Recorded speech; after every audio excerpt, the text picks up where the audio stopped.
बारूख Spinoza, इन्हें Benedict Spinoza भी कहते हैं, 17वीं सदी का नीदरलैंड और एक यहूदी परिवार। उनका समय धार्मिक कट्टरता और बौद्धिक जागरण दोनों का था।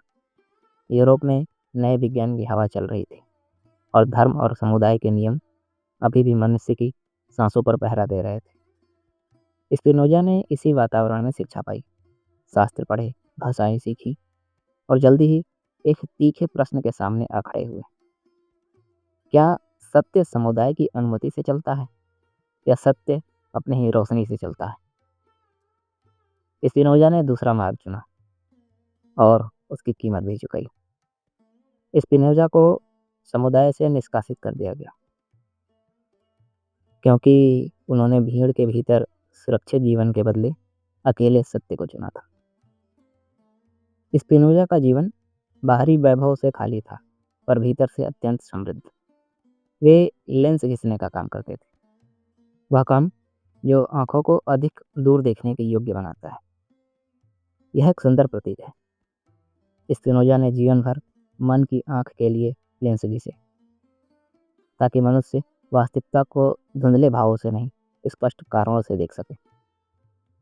वे विवादों से दूर रहते, शांत जीवन जीते और लिखते रहते। उनकी मृत्यु भी अपेक्षाकृत कम उम्र में हुई, संभवतः उसी लेंस की धूल और स्वास्थ्य समस्याओं के कारण। पर उनकी छोटी सी जीवन रेखा में एक विशाल दर्शन समाया हुआ है। स्पिनोजा का जीवन दर्शन एक केंद्रीय विचार पट्टिका है। वह है कि वास्तविकता या अस्तित्व एक है, सब कुछ एकीकृत है। वे कहते हैं कि हम दुनिया को अनेक चीज़ों का समूह मानते हैं, मन अलग, शरीर अलग, ईश्वर अलग, प्रकृति अलग, आत्मा अलग, परंतु यह विभाजन हमारी समझ का भ्रम है। इन सभी चीज़ों की जड़ में एक ही सब्सटेंस है, एक ही आधार तत्व। स्पिनोजा इस सब्सटेंस को गॉड और नेचर कहते हैं। वे कहते हैं कि ईश्वर संसार के बाहर बैठकर संसार नहीं चलाता, ईश्वर ही संसार की अनंत सत्ता है जिसके भीतर सब कुछ घट रहा है। स्पिनोजा का ईश्वर कोई सर्वशक्तिमान सत्ता नहीं जो नाराज होता है, प्रसन्न होता है या फिर दंड देता है। वह नियमों का उल्लंघन करके चमत्कार भी नहीं करता। वे कहते हैं कि चमत्कार वह नहीं जो प्रकृति का नियम तोड़ दे, चमत्कार बस हमारी अज्ञानता का नाम है। जब हमें नियम समझ नहीं आते हैं तब हम उन्हें चमत्कार कह देते हैं। स्पिनोजा के लिए धर्म का सार भय नहीं, समझ और प्रेम है, और यह प्रेम भी भावुक नहीं बल्कि बौद्धिक है। स्पिनोजा की सबसे महान कृति एथिक्स है, जिसको उन्होंने जियोमेट्री की तरह लिखा है। वे नैतिकता को उपदेश नहीं बनाते, वे सिद्धांतों, परिभाषाओं, स्वयं सिद्धों, प्रस्तावों और प्रमाणों की कठोर श्रृंखला बनाते हैं, जैसे यूक्लिड की ज्यामिति। एथिक्स में वे 3 बड़े काम करते हैं। पहला, वास्तविकता का तत्व मीमांसा। दूसरा, मनुष्य की भावनाओं का विज्ञान। और तीसरा, मुक्ति का मार्ग। स्पिनोजा के यहाँ मन और शरीर 2 अलग पदार्थ नहीं, वे उसी एक सब्सटेंस के 2 एट्रीब्यूट्स हैं, 2 ढंग जिनमें वही एक वास्तविकता प्रकट होती है। मन और शरीर समानांतर चलते हैं, एक दूसरे को बाहर से धक्का नहीं देते। इससे वह प्रसिद्ध द्वैत टूट जाता है जिसकी बात रेने डेकार्ट ने की थी। इसके बाद वे मनुष्य की भावनाओं को समझते हैं। क्रोध, भय, ईर्ष्या, प्रेम, ये सब पाप या गुण नहीं है। वे कहते हैं कि ये सभी भावनाएं किसी न किसी कारण से पैदा होती हैं। यदि आप कारण समझ लें तो भावनाओं पर पकड़ ढीली हो जाती है। और यही स्पिनोजा की आंतरिक चिकित्सा है, समझ ही इलाज है। स्पिनोजा कहते हैं कि हम प्रतिक्रियाएं इसलिए करते हैं क्योंकि हम घटनाओं के पीछे का कारण नहीं जानते। वे इसे पैशन कहते हैं, ऐसी अवस्थाएं जिनमें हम बाहरी कारणों के अधीन हो जाते हैं।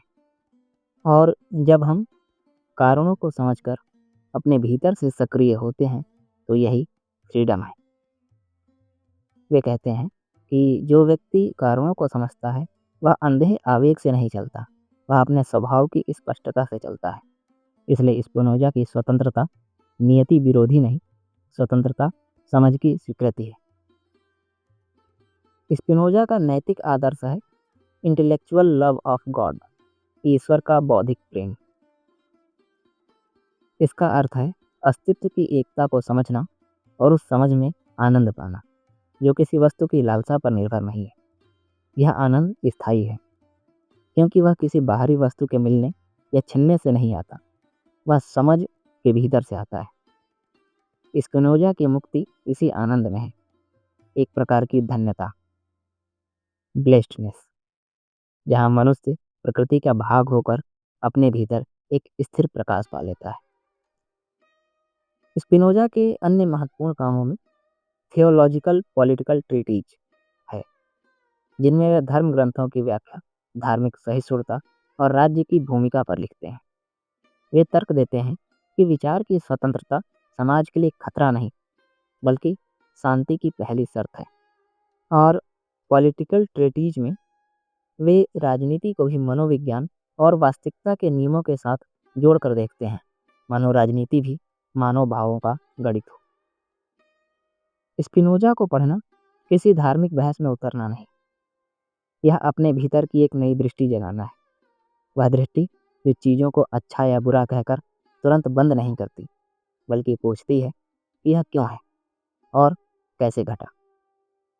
जब हम घटनाओं के पीछे के कारणों को देखते हैं तो न केवल समझते हैं, बल्कि अंदर से शांत और संतुष्ट भी होते हैं। स्पिनोजा का दर्शन इस अर्थ में अत्यंत आधुनिक है कि मनुष्य को उसकी भावनाओं का गुलाम नहीं, बल्कि उसकी समझ का स्वामी बनना होता है। स्पिनोजा कहते हैं कि हम प्रकृति के भीतर हैं, प्रकृति से बाहर नहीं, और यह समझ हमें भी नम्रता देती है। स्पिनोजा ने ईश्वर और प्रकृति, मन और शरीर, ज्ञान और मुक्ति, इन सबको एक ही विशाल ताने बाने में बांध दिया। उनका दर्शन जीवन से अलग नहीं, बल्कि दर्शन जीवन की गहरी शुद्धि है। और यदि उनके जीवन दर्शन को एक पंक्ति में कहा जाए तो वह होगी कि समझो और उसी समझ से मुक्त हो जाओ।